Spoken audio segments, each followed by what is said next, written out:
They said, they won't mind, sir, if you canceled and made it another time. And I said, what? And they said, we have a big crowd, but they won't mind just because the weather was so terrible. So I said, you gotta be kidding. So we've been driving for 2 hours. We landed at like a long way, but there was no way that we weren't showing up tonight. That I can tell you. That I can tell you. We couldn't land at your local airport. We landed a long ways away. I said, what? Let's put it this way, the drive was about 3 times longer than the flight. But we made it. That's all that matters, right? We made it. And I'm here today for one main reason, to thank you, the people of North Carolina, for being so incredible. We want to thank you. You went out and pounded the pavement, you organized your fellow citizens, and propelled to victory a grassroots movement, the likes of which nobody has ever seen before. And that's beyond our country. And I want to give a special thank you to the incredible military families, service members, and veterans of North Carolina.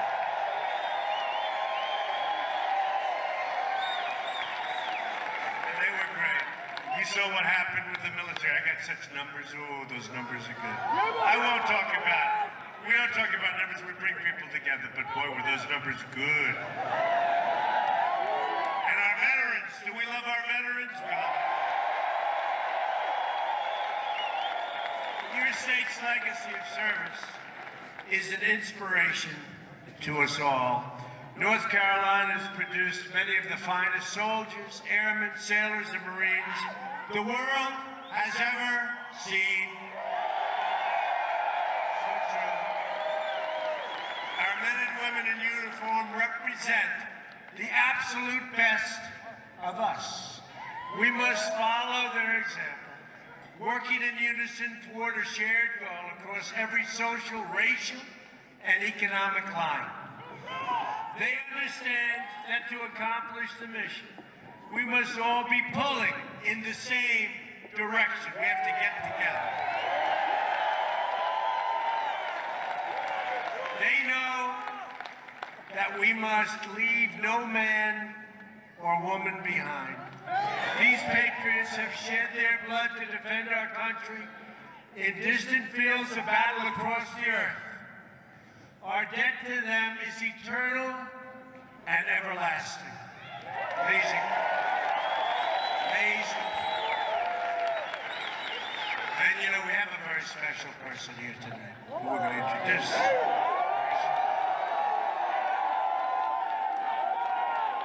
Boy, it's been such a popular choice. We salute their sacrifice and we salute the flag they fought to protect. We love our flag, right?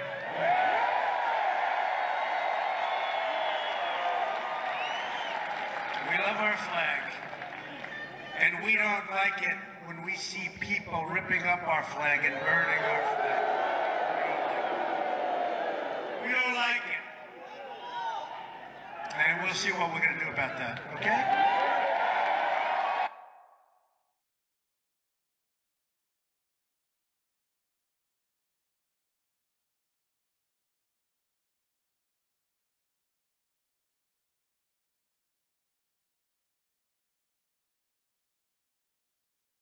The valiant efforts of America's fighting men and women who have liberated millions from tyranny and oppression. Now today, our brave men and women are the first in line defense against radical Islamic terrorism, words that some people don't like to say, an ideology of death that slaughters innocent men, women, and children. We're going to protect our people. We're going to protect our country, believe me.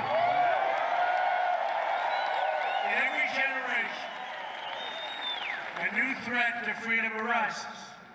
And just as we defeated these threats, we faced generations in the past, and you understand that. so too will we defeat the forces of terrorism. It's unseen in many cases, but we're going to defeat that force. And we're going to defeat it strongly and quickly. We'll keep fighting. We will prevail. We stand here today just miles from Fort Bragg, the home of heroes. The home of heroes. Our special forces at Fort Bragg have been the tip of the spear in fighting terrorism. The motto of our Army Special Forces is to free the oppressed, and that is exactly what they have been doing and will continue to do. At this very moment, soldiers from Fort Bragg are deployed in 90 countries around the world. Can you believe that? 90 countries. Based in Fort Bragg is the 82nd Airborne Division, also known as the All-American Division. We stand in awe of their achievements. We really do. Not far from here sits 45% of the entire United States Marine Corps at Camp Lejeune. I've been to Camp Lejeune. We love Camp Lejeune. 12,000 citizen soldiers fill the ranks of the North Carolina Army and Air National Guard. The National Guard rushed to the scene to help the victims of Hurricane Matthew and so many other catastrophes. And we continue to send our thoughts and prayers to those recovering in its wake. The military families in North Carolina are a national treasure, and it will be the duty of my administration to ensure that we protect those who protect us. And I just want to tell you that we are going to be taking care of our veterans. And I'm right now working. These are great, great people. And they haven't been treated fairly. And I'm right now working on picking the people that are going to be helping our veterans, and they are really outstanding. We have some of the great people. A lot of people that are making great sacrifices to do this. But they're going to be unbelievable. You're going to see such a change. You're going to see such a change like you've never seen before. We're going to protect and help our veterans. Believe me.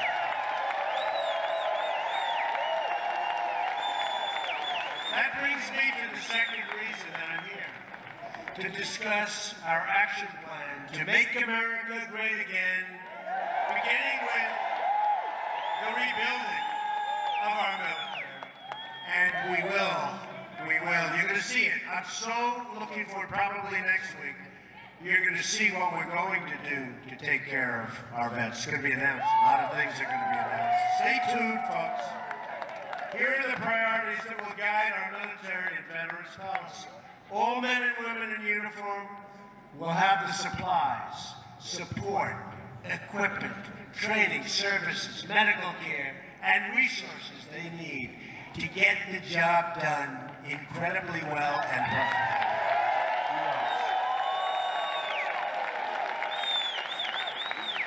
The best care in the world for our veterans, both in public and VA facilities, as well as the right to see a private doctor when the lines are long. I've been saying this for the last year and a half. You know, people are waiting in line for 7 days, 8 days, 9 days. Longer. He just said longer.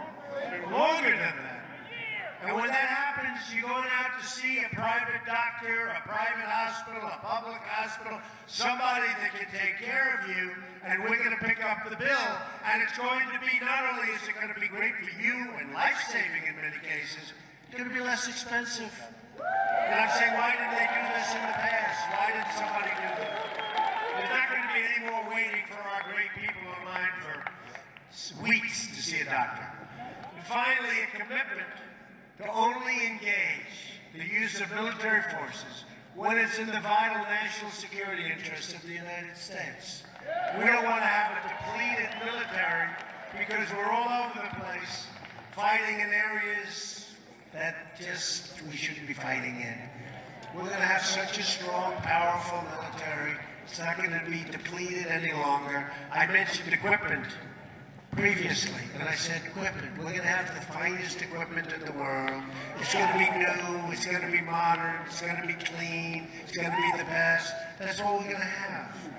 We're not going to be a depleted military anymore. From now on, it's going to be America first. America.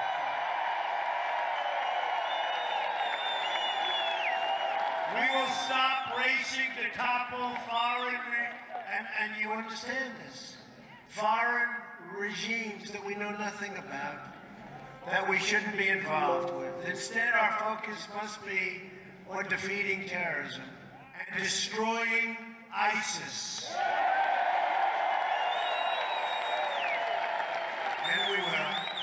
Any nation that shares these goals will be our partner in this mission. We won't forget it. We want to strengthen old friendships and seek out new friendships. Rather than a rigid dogma, we're guided by the lessons of history and a desire to promote stability all over, and strength in our land. This destructive cycle of intervention and chaos must finally, folks, come to an end.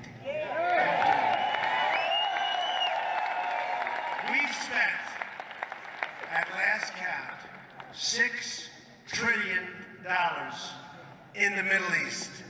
And our roads have potholes all over. Our highways are falling apart. Our bridges are falling. Our tunnels are no good. Our airports are horrible, like third world countries. We got to start spending on ourselves. But we've got to be so strong militarily, like we've never, ever been before. Remember that. Like we've never been. We seek harmony and goodwill among the nations of the world. And we believe that respect for mutual sovereignty helps form the basis of trust and understanding. But we don't want people taking advantage of us anymore. We don't want countries taking advantage of us anymore. We don't want that. We don't want that. We want to be the smart people. We don't want to be what we've been over the last long period of time. We build up our military not as an act of aggression, but as an act of prevention. We pursue and build up arms not in order to seek conflict, but in order to avoid conflict. We want to be strong. In short, we seek peace through strength.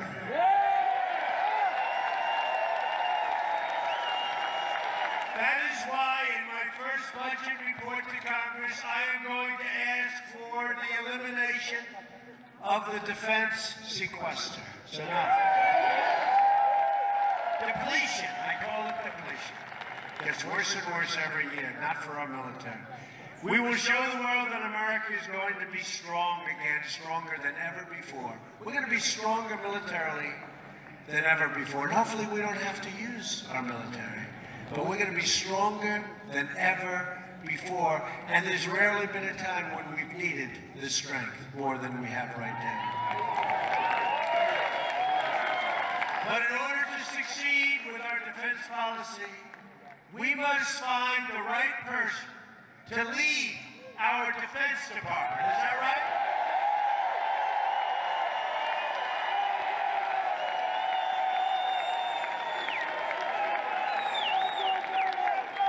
This is why I'm proud to formally announce today my intention to nominate General James Mad Dog Mattis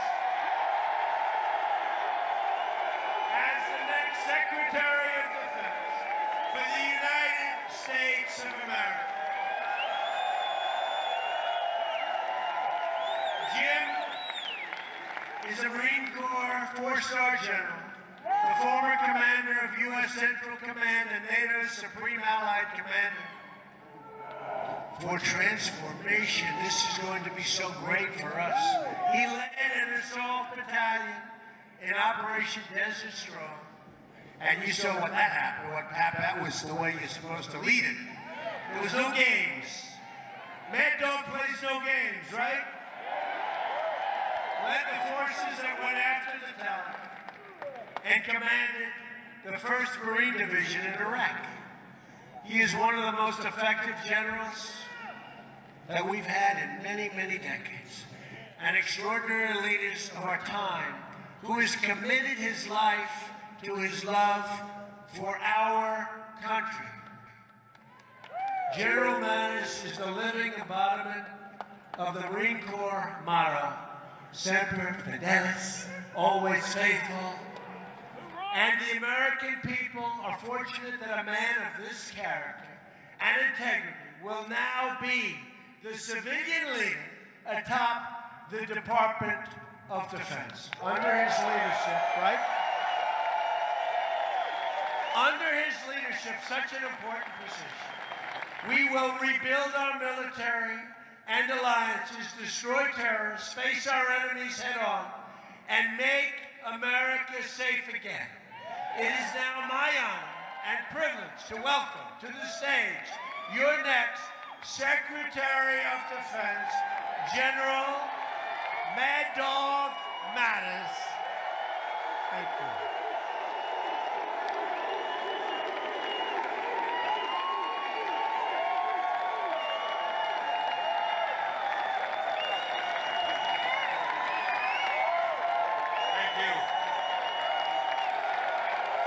Thank you, ladies and gentlemen.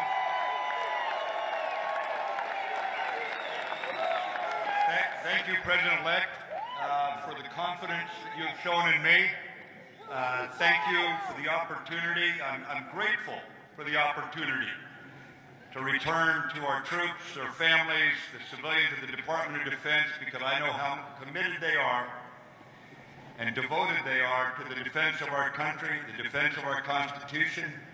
With our allies strengthened, with our country strengthened, I look forward to being the civilian leader so long as the Congress gives me the waiver and the Senate votes to consent.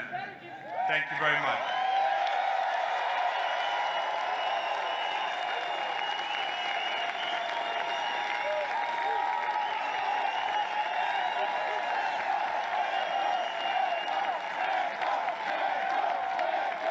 What a great guy. He's going to be incredible.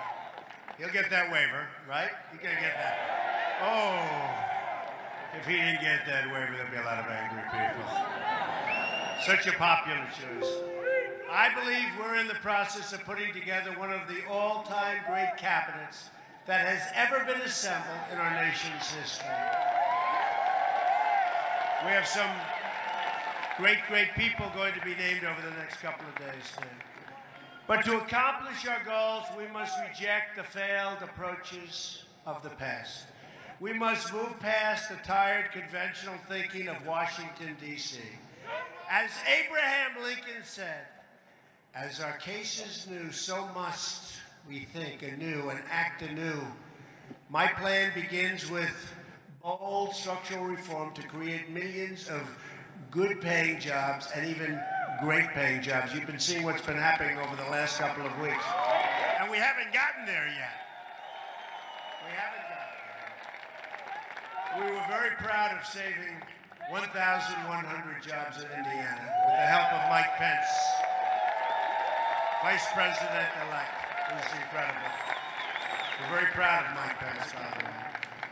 Whether it's producing steel, building cars, or curing disease, we want the next generation of innovation and production to happen right here in America and right here in North Carolina.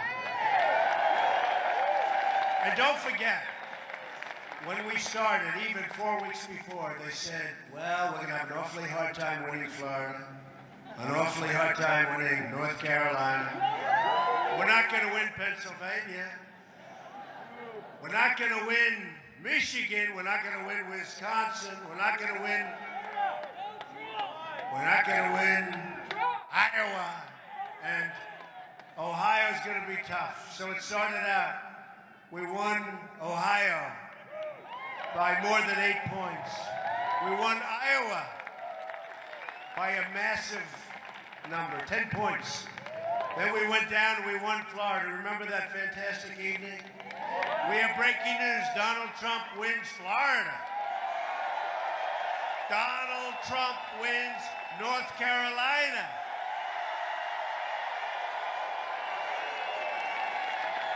We won so many states. We won 30 states, 32 states. We won so much, and we just kept winning. And then we topped it off by winning Pennsylvania, winning Michigan, winning, right? Winning Wisconsin.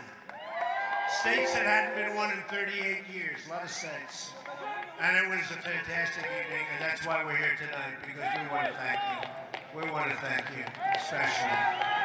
First on taxes. We're going to undertake one of the great tax reforms and simplifications in American history. This includes lowering the tax rate on business from 35% all the way down to 15%. And massive tax cuts, by the way, for middle-class workers. Massive. The biggest. Biggest since Reagan, actually bigger than Reagan.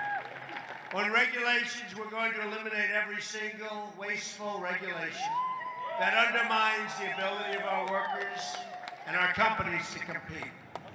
The regulation business is a disaster in our country. We're going to get rid of all of the unnecessary regulations. On energy, we will cancel the job-killing restrictions on the production of American energy and pursue American energy independence, and we'll be able to do it. Honoring the legacy of Theodore Roosevelt, believe it or not, one of our great environmentalists, we will also conserve and protect our beautiful natural resources for the next generation, including protecting lands and anglers and hunters and all of those who enjoy the outdoors, like my sons, Don and Eric. They enjoy the outdoors. They enjoy it. They love it. On infrastructure, I will ask Congress to pass legislation that produces $1 trillion of new investments in America's crumbling infrastructure, including major projects in our inner cities. We're going to take care of our inner cities. We're going to get the inner cities going again. Remember I used the expression, what the hell do you have to lose? I'm telling you, you're going to see. And I want to thank, we did so well, so much better with African-American communities, with Hispanic communities than anybody ever anticipated. So much better. Better than has taken place in years back. So I want to thank the African-American communities. I want to thank the Hispanic communities. And we're starting to work already. We're working already. And the appointment today of Ben Carson has been very popular, very well received. Dr. Ben Carson. Good guy. Great guy. We will have two simple rules when it comes to rebuilding this country. Buy American and hire American. All right? Buy American. On trade, our trade deficit, now nearly $800 billion a year. We have a deficit, think of it, of almost $800 billion a year. You always say, who's negotiating these deals? Is a chronic drag on the growth and a destroyer of jobs and wealth in our country.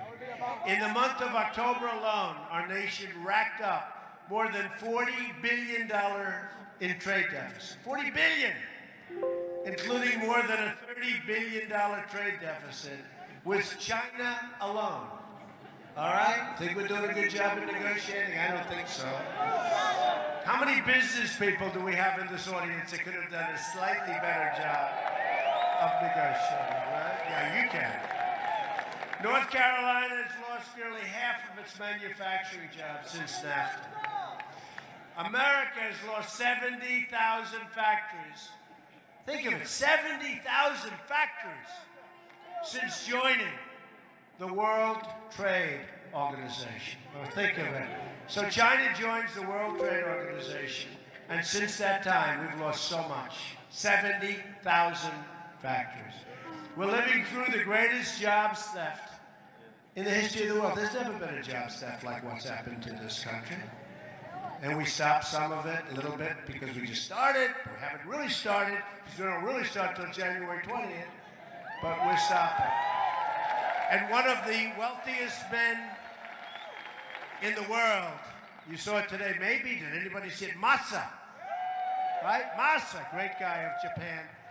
He's pledged that he's going to put $50 billion into the United States because of our victory. He wasn't investing in our country. 50 billion. 50,000 jobs. 50,000 jobs he's going to be investing in. He's a great guy. A Trump administration will renegotiate our terrible trade deals, stand up to foreign cheating, and defeat every last American. And we will do this. We will defeat the enemy on jobs, and we will defend American jobs. We're going to defend American jobs. And we have to look at it almost as a war, because that's what's happened to us. That's what's happened to our workers. These are great people. And boy, did they come out to vote. Remember they said they don't exist? They existed. They existed. Believe me, in millions and millions of people poured out to the voting booths, and they voted big league. That's why we had these kind of victories. We had states where we would win by 30 points, 35 points, 40 points. Amazing. And if a company wants to fire their workers, leave our country, and then ship their products back into our country, there will be consequences. I'm sorry. There will be consequences. Big consequences. On health care reform, every day, the law known as Obamacare is destabilizing our health care, really destabilizing it. Surging premiums and forcing providers out of the market. If we don't act, the damage will be irreversible. We're going to act. That is why we're going to repeal and replace Obamacare. We have no choice. We have no choice. We have absolutely no choice. So we're going to repeal and replace Obamacare, and you're going to get health care at a much lower price, with a much lower deductible. You know, it's so high now, you really can't, and for the most part, you can't use it. But we are going to have great health care at a much lower price. On child care, I'm asking Congress to pass legislation to make safe and affordable child care accessible to all, and people like that. That's something that Ivanka Trump, did anybody ever hear of Ivanka Trump, right? Ivanka Trump has been fighting for a long time, and I have, and I agree with her. On crime, the murder rate has experienced its largest increase in 45 years. We are going to support the incredible men and women of law enforcement, and we are going to bring this terrible crime wave to an end. Highest in 45 years, the murder rate. On immigration, we will be the administration that ended illegal immigration. We will construct a great border wall, dismantle the criminal cartels, liberate our communities from the epidemic of gang violence and drugs. We will get rid of the drugs that are pouring into our country. We will ask Congress to reform our visa and immigration programs to protect jobs and wages for American workers. And we will be appointing very shortly somebody to head up our program. And I will tell you, this person, like General Mattis, will do a phenomenal job, because we're going to stop people from coming into our country illegally, but we're going to have people come into our country. And they're going to come in by the thousands and the hundreds of thousands, but they're going to come in, they are going to come in legally, right? But by the hundreds of thousands. We want people to come in, but they have to come in legally. To protect our country from terrorism and extremism, we will suspend immigration from regions where it cannot be safely processed. Right now, thousands and thousands and thousands of people are pouring into our country We have no idea who they are, where they come from, do they love us? In a lot of cases, no, they don't love us. A Trump administration will always put the safety and security of the American people first. And remember that. Safety of the American people. Ethics reform will be a crucial part of our 100-day plan as well. We're going to drain the swamp of corruption in Washington, D.C. I will impose a 5-year ban on executive branch officials becoming lobbyists and a lifetime ban on officials becoming lobbyists for a foreign government. We face many, many challenges, but this is truly an exciting time to be alive in our country and hopefully to be alive in many other locations, because we are representative to a large extent of what's happening in the world. The world is looking up to us, but they haven't been looking up to us much. And they are going to start looking up again. We're going to be good for the world, not just good for our country. The script to what we're doing is not yet written. Remember, this has been a great, great movement, the likes of which they've never seen before. The likes of which those folks back there that write the stories, no, I'll tell you. And they're saying it. They've never seen anything like this before. It's one of the great political phenomena of all time. And we're going to show them. We're going to do a great job. We're going to create a safe country. We're going to create a prosperous country. We're going to have jobs again, great jobs, not bad jobs, real jobs. And it's going to be something special. And hopefully they're going to write the truth. We do not know what the page tomorrow will read. But for the first time in a long time, what we do know is that the pages will be authored by each and every one in this room and in our country, by you. It will be authored